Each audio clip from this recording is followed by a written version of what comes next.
After the foundation of the then Holy Angel Academy in 1933, it took only 4 years before Holy Angel came up with its own school organ.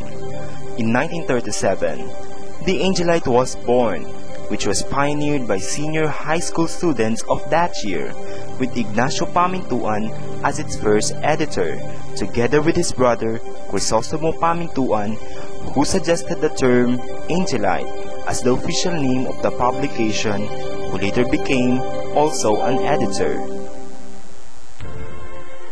As a start, the Angelite served as a means to encourage the students to participate in some school activities, and also a way of expressing their ideas and interests in the field of creative reporting and literary works.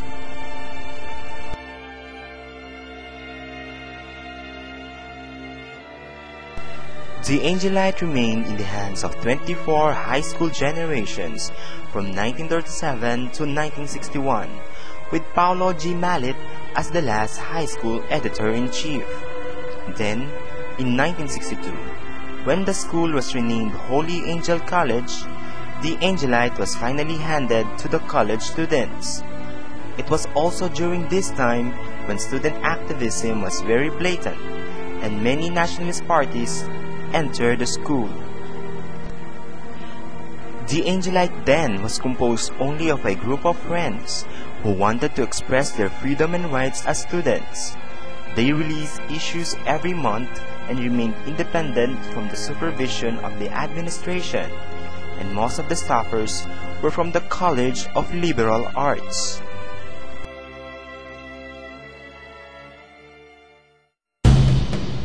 The rise of the martial law in 1972 was considered as the darkest downfall of the Angelite. All write-ups were burned and buried. It was also during those times when some campus publications were suspended by the Marcos regime, except from the Parcitarian and other campus papers. The journey continued in the early 70s. When the first quarter storm was rampant in the university, the Angelite found a vestige of the lost voice, which was called the Angelite. The years 1972 to 1981 encountered a riptide against the tidings on the student governments as a result of the proclamation of martial law.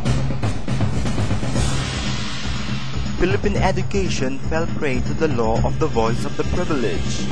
What once echoed in the students gradually languished in the light of military rule, hence the repression of students' rights. January of 1981, which marked the lifting of martial law, was a big break for the studentry. After a decade or so of the Angelite's dissolution in the university, the newspaper fought for its rights and recognition along with the university's student council. Under the initiative of the Kapitisi na Mag-aaral, a number of concerned students joined the rally for the assertion of their rights relative to student councils and publications. The Angelite, which first appeared in newsletter form, was dependent on the USC both for funds and leverage.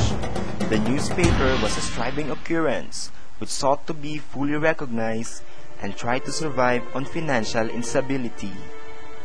Fought over circumscribed rights and had the following as its staff members: Gil Santos, Cynthia Magbag, Edgar Lopez, Edel Morales, Annette De Leon, and Arlene Maria Suarez. Organized by the USC Press Committee and under the editorship of Jose David Jr., the staff was composed of Edel Morales, Annette De Leon, Oman Surla, Lenita Cebu, Arnel Sugay, Carlos Olado, Erica Suarez, Jonathan Baet, and Ray David, with Jose Dairit as advisor.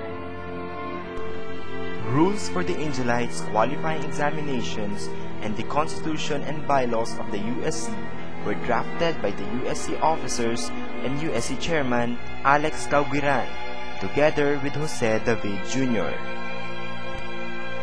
These were later published in the Angelites Volume 35, Special Issue of July 1982. The Constitution marked the completion of the most significant task of the incumbent officers. The heightening crisis which cropped up and the havoc which spread in the campus urged the students to unite and lay out such systematic structure of guidelines. The voice of the studentry, which cried at its peak during the first quarter storm in the 70s and continued in 1982, had to seize upon deemed futility. The administration, which was resigned to students' freedom of speech, press and assembly, refused to recognize the validity of MEC Order No. 62, Series of 1981, which provide the essentials of students' rights relative to their organization and publication on campus. The Angelite, having been able to collect fees from only half the number of students, had come short of funds. Thus, staff decided to hold the publication time. From 1982 to 1983, the Angelite realized it was meant to be an intermittent thing, appearing off and on in scholastic life. Every issue then was a struggle. It was almost 3 years since then, when the potent force of the university did not hinder the coming back of the Angelite.